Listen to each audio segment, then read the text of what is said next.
Free to play all day on stream today. Join us on Twitch and on YouTube. We've been trying to take these level 50 heroes and get past Crom on 10-7. We couldn't do that, but I do have a plan, and I'm going to get you a video out as free to play. So since we couldn't get past that right now, with 2-star gear, level 50 heroes, we had to come over here to fight Penveid on stage 7 to get the mythic orbs, the bigger ones, so we could make level 60s.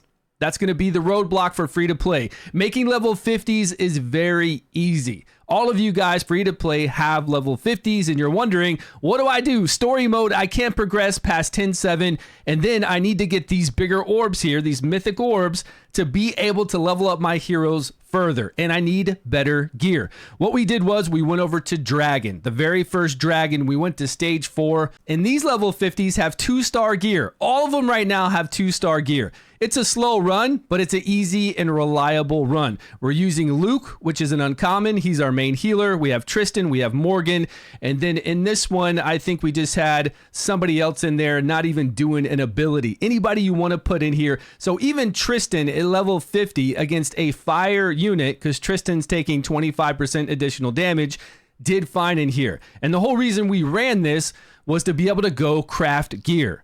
And here we are crafting for Luke. So we're going to put this set on Luke. We're going with a vigor set, so when it's his turn, we get 1 additional vigor. The vigor set is very strong. It's a 4-piece set. But with crafting, what's so amazing about it is you can craft anything you want. You can pick any set you want.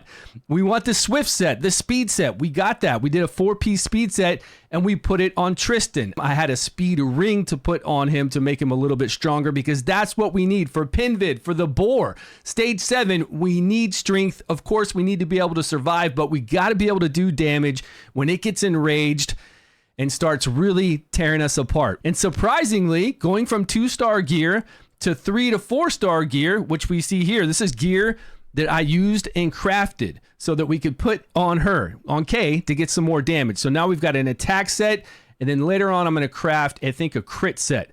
So we should have a 4-piece attack, a 2-piece crit to get some more damage out of Kay. Now I'm going to run this team. It's not 100% reliable. I did 13 runs just a minute ago, recorded the whole thing, so you'll be able to see all of it. I want you to see the gear right now first. Now, Luke, I did not mean to take to rank 6. I was just leveling him up, and then it was so easy. Like, it took so few resources to take him to rank 6 that it just happened. And since we've been playing all through stream with him, because he's a great healer with his skill 3, it takes 3 vigor, an amazing healer because it's so much of his max HP. Plus, if you have additional copies, go throw those in chivalry into him, because it gives him 5% attack, 5% HP, 5% defense. These lower ones, these uncommons, anything under rare, it just gives them a boost in all their stats. This guy's good, and don't forget, we're gonna get those reset tokens. So if you level up something that you don't want to keep, you can always reset it and get those resources back. And we should be able to get plenty of those, or at least a few. They're not going to be plenty. They're going to be scarce, but if you do something like Luke, but Luke also is the only hero for his faction over in the faction, it's not faction wars, but whatever it is, we got to go over there and fight. You've been there already, to where we unlock our belt and our other banner gear. So keep Luke. You're going to want to level Luke up. He's the only healer for the bulls right there that you see on him. So this is the current gear I've got on this team. I ran this team with all 2-star gear. This 2-star gear like this, defensive 2-star gear, 60% additional defense, trying to beat Crom that way, trying to beat the Dragon. The Dragon we beat, like stage 4, the Dragon, where we farmed all the resources to craft gear.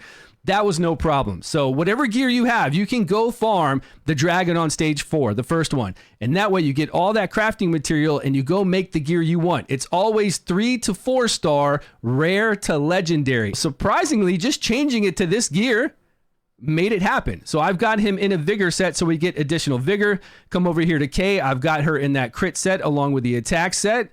And then over here, the gear starts to look a little bit better. This is a kind of piece I think we threw on later. This piece shouldn't be on her because a 5-star piece we actually cannot make.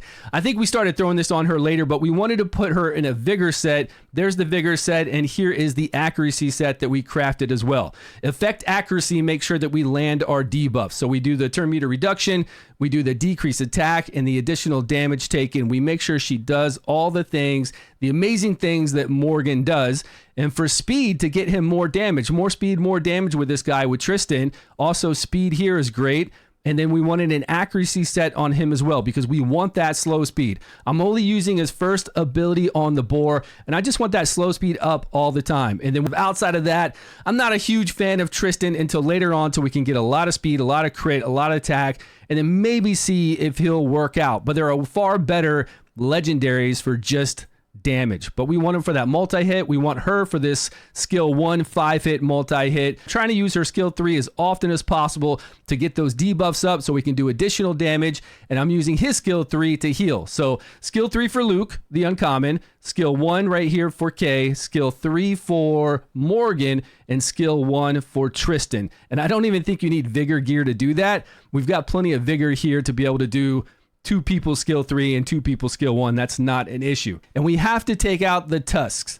Leaving those tusks to where he's going to hit us more often just will not work. We can't attack the main body with these level 50s with this low level gear on. It's just not going to work out. He already does an insane amount of damage once you get him under 50% HP. He starts to enrage. He does this charge. He starts throwing down meteors on your team. There are tons of times that I fought him now on stage 7 farming those 13 runs that he beat me at the very end. Like, he had this much life. I'm telling you, all we had to do was just touch this guy and we would win, but he got me.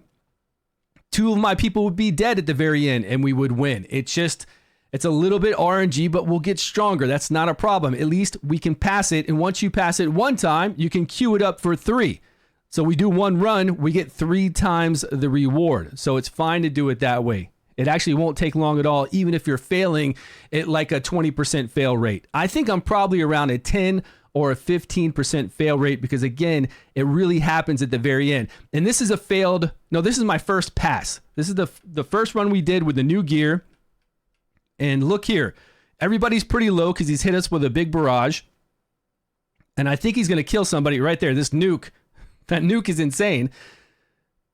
And then we kill him, and you can see the first time clear reward is 20 mythic. That's huge because it's 25 to level up a rare to rank 6, and it's 50 to take a legendary to rank 6. So I would do a rare if you can. I'm going to do 2 rares to take on Crom. I'm taking Arthur and Kay to 60, and I'm going to go over there and fight Crom, and I think I'm going to be able to do this as free to play to get us past chapter 10-7. I'll know later tonight, but this is Boar. This is the way we're going to get the mythic orbs. I want to show you the run I was doing here for 30 minutes, doing 13 runs, and this is what the battle would normally look like. We'd get him down low. My team is really dying. Look at my team. Look how low they were. We've got 2 people with a sliver of life, but we were able to make it. And then the very last run, check this one out. He is at no life. Like 0 life. And this guy is able to kill us. This big hit right here is wild. So Luke is really doing a fantastic job of healing. If you have Sarah, bring Sarah. If you have Clementine, use Clementine. You don't have to use Luke. I'm just using him because he's doing such a good job and everybody will have access to him. There, he's got no life and I'm dead. So that last run I did not win on. But there we are. I've got 15 right here because I'm doing those 3 times a run. It makes it very convenient. I can't believe this game has such a quality of life feature like this. It makes it so easy. That is Penveid the Boar, floor 7, easy and done. Now I'm going to start taking people to rank 6, but I'm going to try to do rares first, and I'm going to try to do uncommons. That way we can see what else we can do as free to play. I've spent a lot of money doing summons, but I'm not going to complete content unless it's the free to play way until later on, till we start doing in-game content and we're doing speed runs. Right now, I want to know what the free-to-play process is. Every game has one. Where do you go once you reach level 50 and you hit that wall? What do we need to do as players once we hit that wall? And that's what we're working on. Those are the videos you're going to see from me, and I'm going to get you Crom. We're going to beat him on 10-7 as free to play. Join my Discord if you have any questions. We talk about this stuff night and day. Thanks so much for watching. Appreciate your love and support, and I will see you all in a video soon.